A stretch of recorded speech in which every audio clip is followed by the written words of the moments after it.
우리 옆 사람하고 인사합니다. 참 잘 오셨습니다. 건강하시기 바랍니다. 우리 오른손 주먹 잡고 오래 안 해봤어요. 우리 할 수 있다 하면 선언합니다. 할 수 있다. 크게 할 수 있다. 하면 된다. 해보자. 할렐루야. 하나님의 기적이 여러분과 삶 속에 나타날 줄로 믿습니다. 우리가 어렵고 힘들 때, 나라가 어렵고 힘들 때에 용기를 가지는 것이 얼마나 중요한지 모릅니다. 오늘 말씀의 제목이 승리의 비결입니다. 승리의 비결이 있습니다 라는 것이 오늘 말씀의 제목입니다. 오늘 우리나라는 제 친구 목사님이 한국에 와서 좀 있다가 다시 미국 들어가서 제게 전화 와서 공목사, 한국 가서 참 느낀 거는 너무 평안함을 느꼈다는 거예요. 너무너무 평안함을 느꼈다는 거예요. 그 평안함이 그게 어떤 평안함인지 모르겠다. 그러니까 미국에서는 우리나라 한반도에 곧 전쟁이 일어날 것 같이 미국에 있는 교포들은 그렇게 생각하는데 한국에 가보니까 그렇지 않더라는 거예요. 물건도 싸재고 라면도 싸고 그리고 여러 가지 부식도 사고 정말 준비하고 혹시 전쟁이 일어날까 싶어서 그래야 되는데 그런 생각을 가진 사람들이 한 명도 없어서 자기가 도리어 좀 이상한 기분을 느꼈다라는 이야기입니다. 오늘 우리 조국의 현실은 어떻게 보면 암담합니다.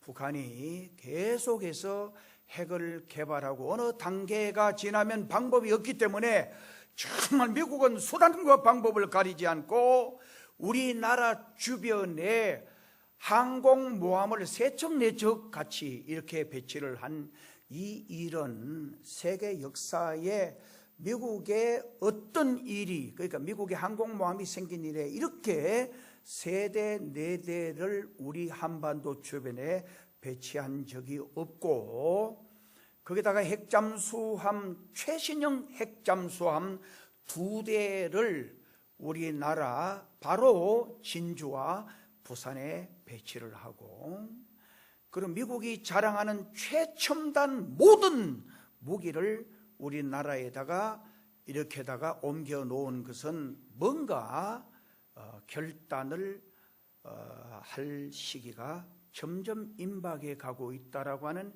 메시지라는 거예요.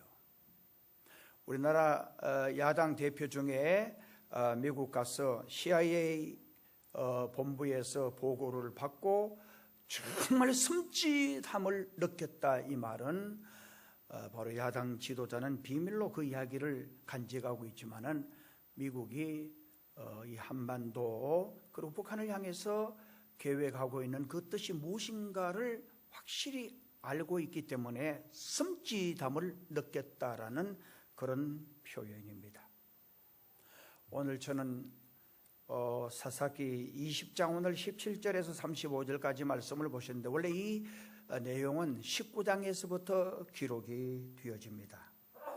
한 레위인이 베들레헴에 첩을 두고 있었습니다. 그 첩이 자기 집으로 도망을 가고 말았습니다. 그 레위인은 그 집으로 찾아가서 데리고 오는 길에 기브아에서 정말 해가 졌습니다. 기브아는 베냐민 지파 사람들이 사는 곳이었습니다. 그래서 그 내용을 보면 기브아 사람들, 비류들이 요즘으로 치면은 굉장히 불량한 사람들, 정말 어떻게 보면 깡패 같은 사람들이 이 한 노인이 이제 이 기브아에 들어와서 이제 밤에 해가 지니까 그 집에 들어와서 기거를 하는데 그 지역에 있는 비류들이 와서 그 남자를 내보내라는 거예요. 우리와 상관하겠다라는 거예요. 이 상관하겠다는 말은 동성연애를 하겠다라는, 상관하겠다라는 말은 정말 그런 의미의 이야기예요. 아브라함을 찾아왔던 천사가 소돔과 고모라 땅에 롯의 집으로 갔어요. 거기 가서 정말 롯의 집에 온 것을 보고 그 지역의 사람들 한두 명이 아니고 수명의 사람들이 와서 그 집에 온 남자를 내보내라는 거예요. 이 말은 그 사람과 우리가 상관하겠다, 이 말은 동성연애를 하겠다, 그런 의미의 성경의 원문을 보면 그렇게 되어 있어요. 그래서 이 소돔이라는 말의 뜻도, 소돔이라는 말은 남색, 동성연애라는 그런 의미가 강하게 적용이 됩니다. 그래서 이 집에 이 어른이, 할아버지가 절대로 그런 짓을 하지 말아라. 우리 집에 딸도 있고 정말 이 사람의 첩도 있으니까 그 사람들하고 상대를 하고 그러지 말아라. 그러니까 그래서 이제 이 집에 온 이 여자 첩을 가지고 아마 그 지역에 있는 비류들이 한두 명이 아니고 십수명이 그 여자를 밤새도록 농락을 한 거예요. 그래서 이 여자가 아침에 이제 그 남자, 바로 첩을 데려왔던 그 남자가 가자고 이렇게 하니까 죽어 있는 거예요. 그래서 이게 너무 열받고 속이 상해서 이 사람 한 일이 그 앞에 나와 있어요. 이 여자의 시체를 12 토막을 잘라낸 거예요. 있을 수 없는 일을 한 것. 정말 잘라가지고 그리고 각 지파에다가 다 보낸 거예요. 정말 이 시체의 토막을 받아든 사람들이 열통이 터지고 이스라엘 나라가 생기고는 이런 일이 없었는데 이게 무슨 일이냐.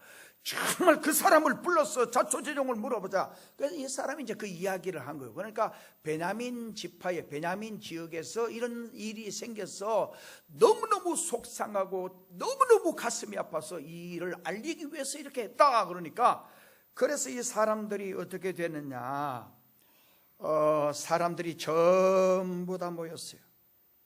베냐민 지파를 제외한 12지파가 모두 미스바에 모였어요. 40만 군사들로 구성이 되었어요. 흥분합니다. 정말 너무너무 속이 상해가지고 어떻게 이런 일이 있을 수 있느냐고 난리가 났습니다. 이곳에서 그 레위인은 그 자초지종을 이야기하고 해결책을 물었어요. 어떻게 했으면 좋겠느냐. 그러니까 그 40만 모인 사람들이 한결같이 4가지 결의합니다. 첫째, 기브와 비류들을 징계하기까지는 아무도 집에 돌아가지 않겠다. 20장 8절에 나와 있어요. 정말 그 다음에 각 지파에서 10분의 1을 택하여 양식을 공급하게 한다. 10절에 나와 있어요. 그 다음에 땅을 베냐민 지파에게 주지 아니한다. 21장 그 뒤에 1절에 나왔어요. 그 다음에 4번째, 이 전쟁에 참여하지 아니한 지파를 그냥 두지 않고 멸하겠다라는 그런 결의를 그 뒤에 21장 5절에서 했어요. 그래서 이들은 먼저 베냐민을 향하여 못된 짓을 한 그 인간들, 그날 저녁에 있었던 그 인간들을 전부 다 보내달라. 정말 그들만 벌하겠다라고 보내달라고 요청했어요. 그런데 베냐민 지파는 이 청을 거절합니다.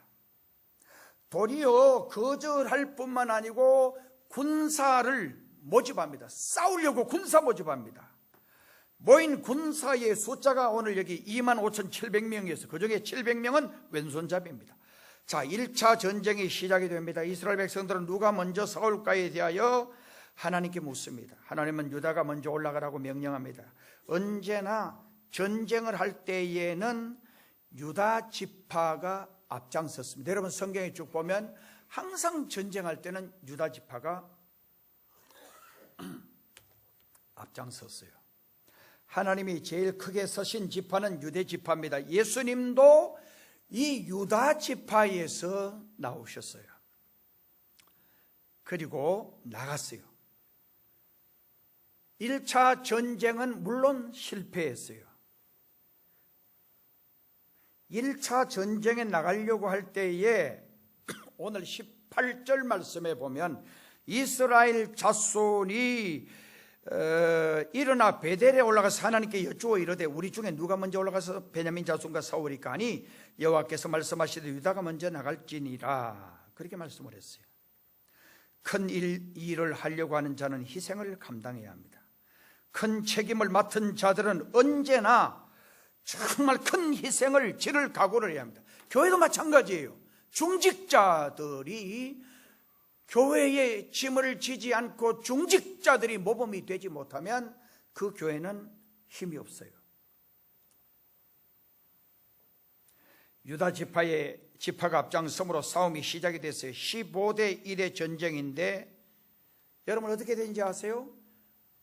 25,700명 밖에 안 되는 사람들하고 40만하고 싸웠는데 요즘같이 총을 쏘고 대포를 쏘는 전쟁이 아니에요. 정말 멀리서 미사일을 쏘가는 전쟁이 아니에요. 직접 맞닥뜨려서 싸우니까 여러분 이건 답이 나오잖아요. 40만하고 25,700명하고 누가 이기겠어요? 그런데 15대 1의 전쟁인데 베냐민이 이겼어요.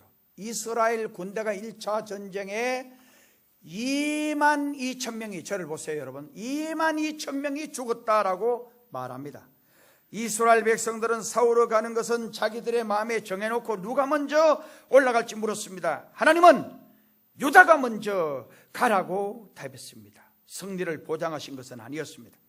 나가서 싸우다가 15분의 1밖에 안 되는 베냐민 지파에게 22,000명이 죽는 참패를 보게 됩니다. 2차 전쟁에 나가려고 할 때였습니다. 여러분 23절, 우리 23절을 같이 한번 읽어보시겠습니다. 23절 시작. 이스라엘 자손이 저물도록 울며 여호와께 여쭈어 이르되 내가 다시 나아가서 내 형제 베냐민 자손과 싸우리까 하니 여호와께서 말씀하시되 올라가서 칠하시니라. 자, 여기 보니까 23절이 그렇게 말합니다. 이들이 막 울었어요. 이들이 운 것은 하나님께 회개의 눈물이 아니었어요. 많은 군사들이 죽임을 당하고 정말 전쟁에 실패한 그 슬픔 때문에, 자기 동족들이 죽은 것 때문에 너무너무 슬퍼서 울었어요. 하나님은 깨달음을 갖지 못한 그들에게 다시 2차의 전쟁을 하게 하는데 지게 합니다. 2차 전쟁이 시작됩니다. 1차 전쟁에서 패한 이스라엘 백성은 다시 하나님께 올라가 싸울지를 묻습니다. 하나님은 또 싸우라고 가르쳐 주었어요. 그러나 이스라엘이 또 참패를 하는데 얼마 죽느냐? 18,000명이 죽어요. 정말 22,000명, 18,000명이 적은 게 아닙니다. 여러분, 전쟁에 요즘같이 신무기로 전쟁해도 정말 여러분 1,000명이 죽고 2,000명이 죽는 거 이게 대단한 거예요. 그런데 22,000명이 죽고 18,000명이 또 죽습니다. 여러분 3차 전쟁이 시작이 됩니다. 이제 이스라엘 백성들은 1차, 2차와는 달리 베델에 모여 울며 회개합니다. 그리고 금식합니다. 번제와 화목제를 하나님께 드립니다. 26절 말씀 우리 같이 한번 읽어봅니다. 26절 말씀 시작. 이스라엘 자손 모든 백성이 올라가 베델에 이르러 울며 거기서 여호와 앞에 앉아서 그날이 저물도록 금식하고 번제와 화목제를 여호와 앞에 드리고. 자, 여기 26절에 3차 전쟁은 이렇습니다. 이스라엘 백성들이 1차, 2차 때와는 달리 베델에 모여서 울며 회개하고 정말 금식하며 기도합니다. 그리고 번제와 화목제를 하나님께 드립니다. 대제사장 비느하스가 모든 제사를 주관합니다. 하나님의 응답이 있습니다. 올라가라, 내일은 내가 그들을 네 손에 붙이리라. 그래서 다시 3차 전쟁이 벌어집니다. 하나님의 말씀대로 이스라엘이 이깁니다. 베냐민 지파 25,700명 중에 정말 25,000명이 죽습니다. 이스라엘 백성들은 어째서 1차, 2차 전쟁은 실패했는지, 그런데 3차 전쟁에서는 어떻게 승리했는지, 오늘 저는 승리의 비결을 오늘 말씀을 통해서 찾아보려고 합니다. 여러분, 오늘 우리나라와 북한은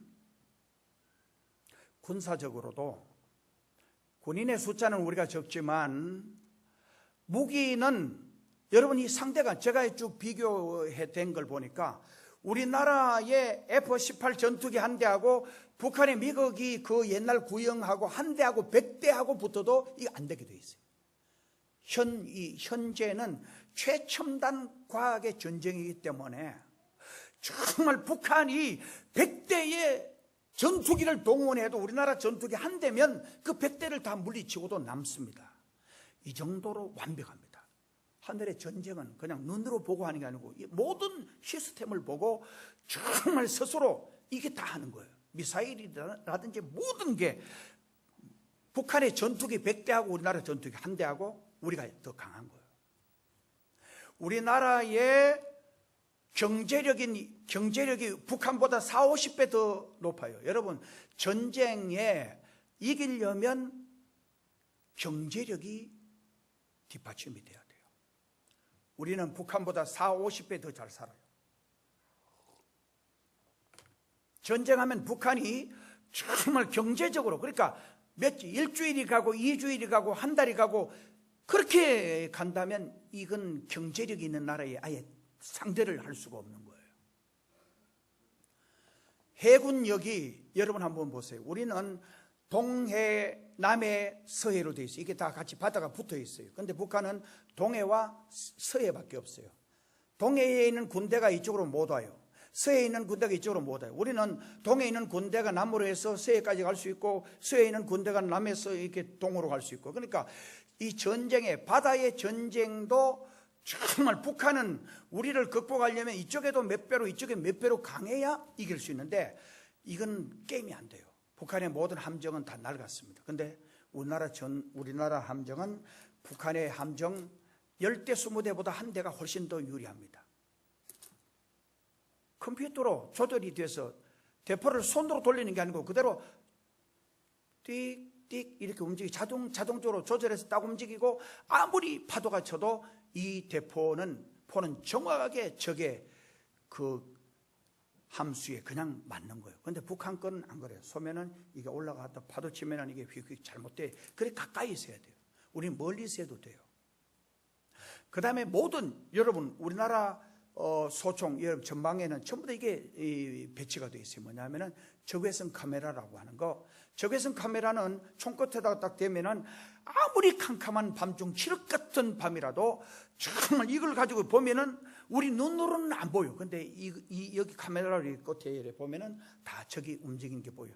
쥐새끼 한 마리 움직이, 열감지 장치가 다 되어 있어서 쥐새끼, 토끼 새끼, 사슴 움직이는 까지 다 보여요. 그러니까 보는 사람하고 안 보는 사람하고 밤에 전쟁하면 누가 이기겠어요?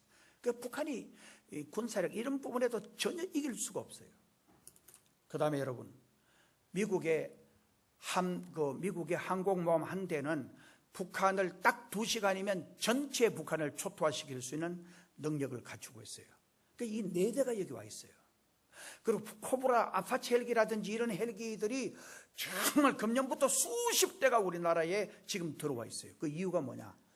장사정포를 쏘는 그 자리를 정확하게 파악을 해서 전쟁이 일어나면 동시에 그걸 다 파괴시키려고 하는 전쟁의 어떤 그 시나리오입니다. 여러분, 그런 모든 것이 우세하다고 이기느냐? 천만에요. 여러분, 저는 오늘 여기 말씀합니다. 승리의 비결이 뭐냐? 첫째, 참된 기도 때문에 승리했다는 거. 오늘 본문 말씀이 이스라엘 백성들은 1차, 2차에서 정말 하나님께 전쟁할까요 말까요 물었습니다. 물음은 기도입니다. 그러나 이는 모두가 형식적인 것이었어요. 그러나 3차 전쟁을 할 때에는 아까 읽었습니다마는 금식을 하면서 울리면서 참된 기도를 했어요. 참된 기도는 능력 그 자체예요. 참된 기도하는 백성은 망하는 법이 없어요. 여러분, 가정의 부모들이 정말 자식을 위해서 간절히 기도하면 그 자식은 절대 망하는 법이 없습니다. 탈선하는 법이 없습니다. 잘못된 길로 가는 법이 없습니다. 기도하지 않으니까 문제가 생기죠. 기도하지 않으니까 우리 삶 속에 오지 말아야 할 여러 가지 문제들이 오는 거예요. 그래서 이스라엘 백성들이 성전에서 계속 향을 피우며 정말 향의 제사를 하나님께 드린 것은 모든 우환도 질고도 모든 암도 우리 삶에 다가오는 모든 불행도 막는 길이 다른 데 있는 게 아니에요. 오늘 우리 민족이 정신 차리지 않으면 하나님 앞에 엄청난 징계를 받을 가능성이 있습니다. 전쟁의 시나리오는 북한이 여러분 비대칭 전략으로 그냥 먼저 선수 쳐버리면은, 제가 전에 한번 이야기했습니다. 그건 이렇습니다. 새벽 2시에서 4시까지 딱 2시간 장사정포를 서울 경기도 지역을 향하여 정말 쏘고, 그 다음에 미사일을 포항제철 원자력 발전 쏘고, 모든 방송국 시스템이든지 미사일을 정확하게 쏴버리면 이 나라는 딱 2시간 만에 초토화 되거든요. 이건 북한이 원하는 전략입니다. 2시간만, 새벽 2시에서 4시까지. 새벽 2시와 4시는 사람들이 다 자고 쉬고 정말 편안히 잠잘 때에 그 포탄이 터지고 미사일이 터지면 사람들이 정말 혼비백산, 땅굴이 많이 있다 그러죠. 땅굴로 해가지고, 여러분 예를 들어서 그 지하철하고 이런 데 들어가지고 북한 군인들이 한국 전투복을 입고 막 나오면은 이 혼돈되는 거예요. 서울이 순식간에 혼돈에 빠지고 난리가 나버린다, 그런 이야기예요. 그러면 우리나라가 불행해지는 거예요. 북한에게 제압당하는 거예요. 전쟁할 능력을 잃어버린 거예요. 그리고 완전히 북한이 이 민족을, 우리 민족을 지배했을 때 이 땅에는 한 2천만 이상이 학살을 당할 거라고 보는 거예요. 왜? 목사는 죽어야 돼요. 장로님들도 죽어야 돼요. 그리고 공무원들 중에서 고위직이나 적절한 공무원들은 다 죽여버릴 거예요. 정말 의식화되어 있지 않은 사람은 다 죽여버릴 거예요. 보수 진영은 다 죽여버릴 거예요. 그러니까 2,300만 이상 죽여버릴 거라는 거예요. 그게 보통 불행한 게 아닙니다. 그러니까 우리가 정신 차려야 합니다. 정신 차리고 하나님께서 이 땅에 평화를 주시라 합니다. 하나님께서 이 땅에 안전을 주셔야 합니다. 하나님이 원하는 방법으로 이 땅이 통일이 돼야 합니다. 기도하지 않고 되는 일이 없어요. 기도해야 병마가 떠나가고, 기도해야 성령 충만함으로 능력을 받고, 기도하면 기적이 일어나고, 기도하면 개인의 문제, 교회의 문제, 국가의 문제도 해결이 됩니다. 여러분, 오늘 이 나라, 우리 대한민국이 기도 안 해요 지금. 우리 교회만 아니고 어디 교회도, 여러분 포항 주변에 있는 기도원이, 기도원에 누가 없을까 한번 보세요. 안 와요. 기도 안 하는 거예요. 정말 이게 기도 안 하고도 될 일이냐? 아니라는 거예요. 정신 차리고 기도해야 되는데, 교회를 위하여, 나라와 민족을 위하여 기도해야 되는데, 정말 오늘 많은 사람들은 자기 편리한 대로 예수 믿는 거예요. 자기 쉬운 대로 예수 믿는 거예요. 주님은 그걸 원하지 않는데. 사랑하는 성도 여러분, 여러분에게 어려움 올 때에 그 어려움을 믿음으로 해석하면 좋은 방향으로 바뀌게 됩니다. 저는 우리나라가 곧 통일이 된다 나는 믿어요. 통일이 되는데 불행한 통일이 아닙니다.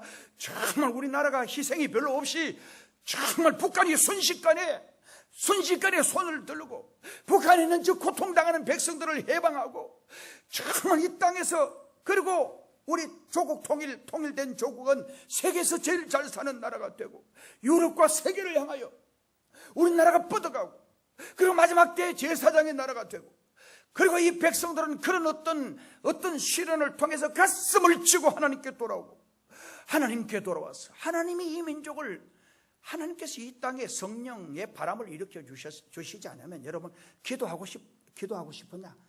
성령님이 오시지 않으면 기도할 마음이 생기지 않아요. 성령의 강한 바람이 불어올 때에 집에서도 회개하고, 들에서도 회개하고, 직장에서도 회개하고, 정말 온 백성이 이렇게 살아서는 안 된다라고 하는 강한 결단과 각오로 하나님의 제단에 와서 기도하는 그런 날이 곧 오게 된다 나는 믿어요.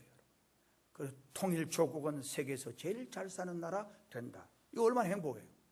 아유, 통일되는데 북한이 우리를 지배해가지고 나도 죽고 너도 죽고 다 죽고 그럼 얼마나 슬퍼져요. 저는 그렇지 않아요. 반드시 통일이 되는데 우리나라가 승리하고, 그리고 하나님께서 우리 민족을 통해서 마지막에 제사장의 나라로 선택해서 세계 나라에 가장 잘 사는 나라가 된다. 여러분, 제가 전에 이야기했죠. 왕비가 된 그 여자 말이에요. 언니가 꿈을 꿨는데 경주 남산 위에서 오줌을 쌌는데 경주가 전부 다 물에 자기 오줌에 잠겼다는 거예요. 너무너무 슬픈 거예요. 너무너무 자기가 볼 때 너무 창피한 거예요. 그래서 꿈 깨고 일어나서 너무너무 창피하고 너무너무 그러니까 동생이, 언니 그 뭐냐? 그러니까 내가 꿈을 꿨는데 그런 꿈이다. 나 진짜 몸서리 지고 보기도 싫다라니까 동생이 그 꿈을 팔아라고. 언니 그거 나다. 그러니까 네 가져가든지 다 알아서 하라는데 그 동생이 사실 왕비가 됐어요. 그러니까 꿈을 꾸기는 언니가 꿨는데 해몽은 동생이 한 거예요. 우리가 늘 좋게, 우리가 이 땅에 살아가면서 여러분 삶에 늘 좋은 일이 올 거다. 오늘보다 내일이 더 좋다. 정말 내일보다는 다음이 더 좋다. 이번 주보다는 다음 주가 더 좋다. 늘 그런 마음을 가진 사람은 늘 즐거워요. 행복해요. 그러나 교회 다니면서도 너무 우울하고 인상이 어둡고, 그리고 어제도 안 좋았지만 오늘도 안 좋고 내일이야 뭐 가봐야 더 좋은 일이 있겠나. 이것은 믿음의 사람이 아닙니다. 하나님의 사람이 아닙니다. 하나님의 사람은 오늘 어려울지라도 내일은 반드시 좋은 일이 온다. 지금 어려울지라도 오후에는 반드시 내게 좋은 일이 온다. 이런 생각과 이런 긍정적인 마음을 가지면 반드시 삶에 좋은 일이 와요. 가정에 문제가 있고 자녀의 문제가 있고 삶에 문제가 있을 때에 정말 이 문제가 계속될 거다 이러면 슬퍼요. 이 문제가 계속될 거다 이러면 아파요. 그러나 이 문제는 끝이야. 오늘 지금 이 시간이후로 끝이야. 이런 마음을 가지면 즐거운 거요, 행복한 거요, 너무너무 기쁜 거요. 얼마나 인생을 그렇게 살면 얼마나 좋아요. 제가 어제 우리 집사람 아침에 일찍 일어나서 몇 가지 글을 썼어요. 내 친한 내 후배에게도 글을 써서 보내고, 카톡으로 내 아내에게도 생일을 진심으로 축하한다고. 당신은 진짜 훌륭한 어머니였다. 평생 어려운 가운데 목회하면서 옛날 어려우면서 한 번도 짜증내고 불평하는 걸 본 적이 없다. 이건 진심이에요. 진짜예요. 한 번도 그렇게 어려운데도 어렵다고 짜증을 내거나 불평을 하는 걸 제 아내를 통해서 본 적이 없어요. 참 사모로서도 훌륭하다. 자녀들을 기르면서 그렇게 새 아이 키우는데 옛날은 뭐 일회용 기저귀 아니에요. 그거 다 빨았어요. 정말 큰 애가 얼마나 설사를 자주 하는지 보니까 젖이 물러서 그렇다고. 난 몰랐는데 그 애가 설사를 자주 하니까 그 기저귀 그걸 계속 하는데, 그런데 물이나 자주 나오면 얼마나 좋아요. 세탁기도 없고 그냥 물 손빨래 해가지고 그걸 넣어가지고 하는데, 그렇게 고생하는데도 한 번도 짜증내고 불평하는 거 본 적이 없어요. 밤에 둘째 거는 밤마다 우는 거예요. 밤마다 우는데 내가 짜증냈어요. 여보, 내일 새벽에도 내가 인도하러 가야 되는데 애 자꾸 우는 거 옆에 데리고 있으면 어떻게 하냐고 좀 나가라 그랬어요. 나도 가만히 지금 생각해보면 진짜 쫓겨날 남자야. 내가 좀 나가라 그랬어요. 그러니까 애를 업고 추운 밤에 바깥으로 나가더라고. 그러면서도 한 번도 애들 운다고 짜증내는 걸 본 적이 없어요. 얼마나 고맙고 감사하더라고요.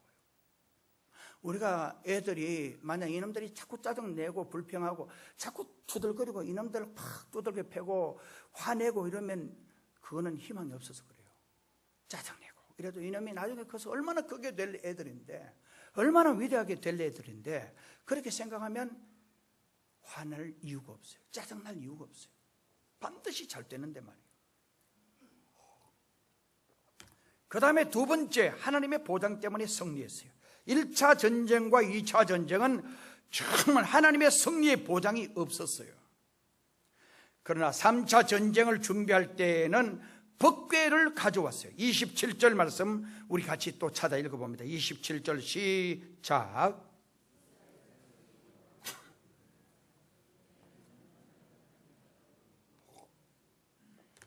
우리 다시 한번 읽어봅시다. 1년도 많은데 그래 읽으면 안 돼. 시작. 이스라엘 자손이 여호와께 물으니라. 그때에는 하나님의 언약궤가 거기 있고. 자, 27절에 이스라엘 자손이 여호와께 물었는데 그때는 언제냐? 3차 전쟁을 하기 전에 그때에는, 그러니까 하나님의 언약궤가 거기 있고, 이 말은 그전에는 없었다라는 걸 전제하는 말이에요. 1차 전쟁, 2차 전쟁 때는 하나님의 법궤가 없었고, 3차 전쟁 나갈 때는 정신 차리고 회개하고 금식하고 기도하고 정말 거기 하나님의 언약궤가 있었다, 이렇게 말씀을 하는 거예요. 28절은 여호와께서 가라사대 올라가라. 내일은 그가 내가 그를 네 손에 붙이리라. 이런 보장을 받고 나가 싸웁니다. 승리했어요. 하나님의 보장을 받고 나가 싸우는 싸움은 승리가 보장되는 싸움이에요. 하나님의 보장이 확신될 때까지 기도해야 합니다.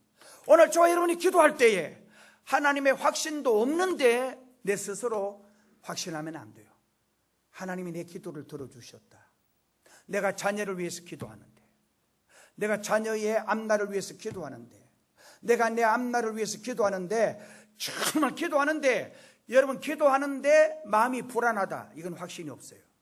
제가 옛날요, 제 경우를 한번 들어볼게요. 제가 장로님 되어서 나중에 돈 많이 벌어서 하나님께 충성하겠다고 기도를 그렇게 하는데 하나님은 내게 기쁨을 안 주어요. 그래서 마음이 늘 불안하고, 그리고 스트레스가 되고, 그 어느 날 기도하는 중에 내가 주의 종 되겠습니다라고 하는 기도를 드리는 순간 나는 하늘의 평화가 내 마음에 넘치고, 지금도 마찬가지예요. 말할 수 없는 주님의 기쁨이 물밀듯이 샘솟듯이 흘러넘치는 거예요. 기쁘면 얼마나 좋아요. 즐거우면, 같은 값이면 즐거우면 얼마나 좋아요. 교회 다니면서도 늘, 절 보세요. 교회 다니면서도 늘 우울하고, 교회 다니면서도 늘 인상이 굳어있고, 이거는 안 좋은 거예요. 시편 100편에 보면 온 땅이여 여호와를 찬양하라. 그리고 하나님의 교회를, 하나님 여호와를 섬기는데 어떻게 섬기냐? 기쁨으로 하나님을 섬기라는 거예요. 정말 하나님의 교회에 갈 때에, 성전에 갈 때에 노래하면서 가라는 거예요. 노래라는 말은 즐거울 때 하는 게 노래예요. 하나님의 교회를 올 때에 슬프게 오지 말라는 거예요. 하나님의 교회에 올 때에 우울해서 오지 말라는 거예요. 하나님의 교회에 올 때에 하나님의 교회 섬기면서 정말 투덜거리며 사지 말라는 거예요. 이왕 섬기는 거 기쁘게 섬기라는 거예요. 이왕 교회 오면서 정말 즐겁게 오라는 거예요. 교회 오면서 즐겁게 와야지. 교회 와서 말이요, 꼭 사온 사람 같이 늘 인상 쓰고 그러지 말라는 거예요. 하나님이 그렇게 하지 말라는 거예요. 하나님 만나는데 얼마나 즐거워요. 하나님 만나면 얼마나 행복해요. 교회는 지금 하나님 만나러 오는데, 응답받으러 오는데 뭐가 슬퍼요? 뭐가 우울해요? 정말 기쁘게 와야죠. 내가 와서 올 때는 슬프게 와도 반드시 내 기도 응답해 주신다라는 확신을 가지고 그렇게 교회를 와야 되는 거예요. 그 다음에 여기 보니까 법궤 때문에 승리했어요. 아까 읽었죠. 피한 두 번의 전쟁은 법궤와 관계가 있지 않아요. 그러나 3차 전쟁은 법궤를 모수었어요. 당시 법궤는 실로에 있었습니다. 성막이 베델에 있은 적이 없어요. 그러므로 법궤만 전쟁의 승리를 위하여 모수하셨음이 틀림없어요. 이제까지 자기들의 힘으로 전쟁하겠다고 하던 그들이 이제는 하나님의 힘이 아니면 결코 승리할 수 없다라고 고백한 것이에요. 오늘 우리나라가 잘 살고, 잘 살아요, 여러분. 오늘 우리나라가 얼마나 잘 사느냐. 여러분 시골도 가봐요. 전부 다 저기에 무슨 운동기구가 있냐. 난 이해가 안 가더라니까. 운동기구를 놓더라도 이래, 동네에 저 시골에 저기 변두리에 거기 운동기구 있어. 왜 저기 왜 있을까 하는 사람도 없는 것 같은데도 국가에서 이제 잘 사는 거예요. 여러분 저 낙동강 부산 저기서 저 약간 내 친구 목사가요, 자전거를 좋은 거 하나 자식들이 사줘가지고 굉장히 좋은 자전거야. 딱 타고 낙동강변에서 그냥 정신없이 이제 노래 부르면서 올라가다 보니까 얼마까지 올라가나, 몇십 킬로로 올라가 버린 거예요. 그리고 내려갈 때는 정신없이 올라갔다가 내 죽는 줄 알았다면서. 자전거 타고 올라가는데 너무 재미있어가지고 너무너무 잘 되는, 자전거 타고 계속 대구까지 막 계속 연결되어 있으니까 너무너무 좋은 거야. 야, 강변에, 여러분 서울 한강변 한번 가봐요. 강변이 이게 천국같이 해놨어요. 너무너무 좋은 거야. 얼마나 잘 사는 나라가 됐는지 몰라요. 요즘 여러분들요, 공무원하고 은퇴하고 나면 제일 은퇴하고 괜찮은 직종이 군인들 한 5년 정도 40년 공부하고 은퇴하고 나면 연금이 월 몇백만씩 나와요.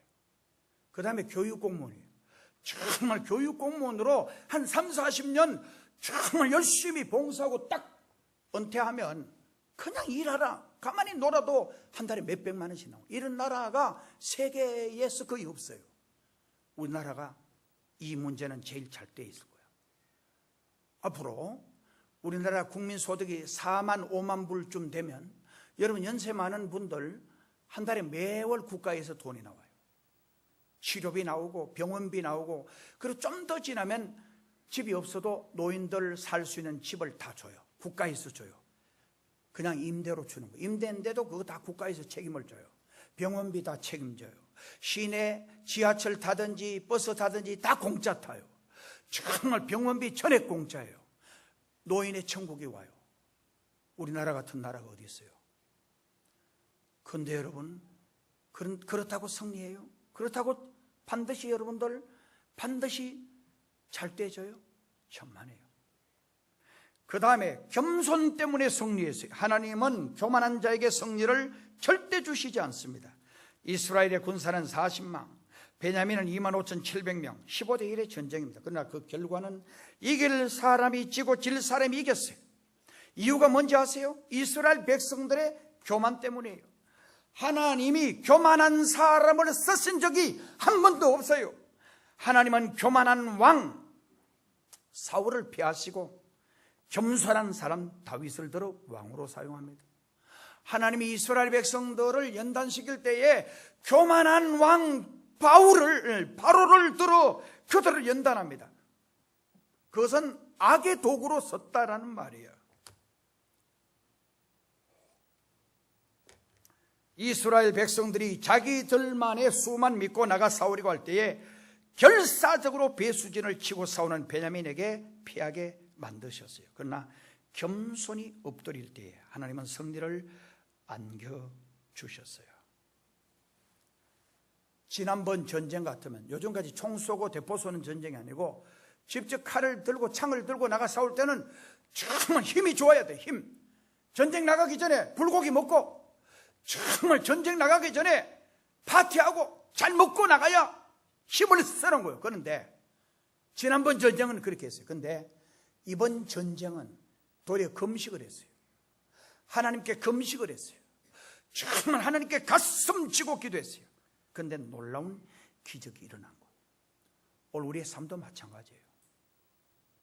나가서 마귀와 싸워 이기는 전쟁의 비결은 하나님께 기도하는 거예요. 하나님 앞에 겸손히 무릎 꿇는 거예요. 하나님의 도움을 간구하는 거예요. 그 다음에 5번째, 실패 때문에 승리합니다. 2번 실패한 경험이 이스라엘 백성을 승리로 이끌게 하였습니다. 실패는 실패가 아니라 승리하는 길을 가르쳐 줍니다. 그래서 옛날 사람들은 이걸 토대로 이렇게 말했어요. 실패는 성공의 뭐라 그랬어요? 알아요? 아버지라 그랬어요? 실패는 성공의 어머니.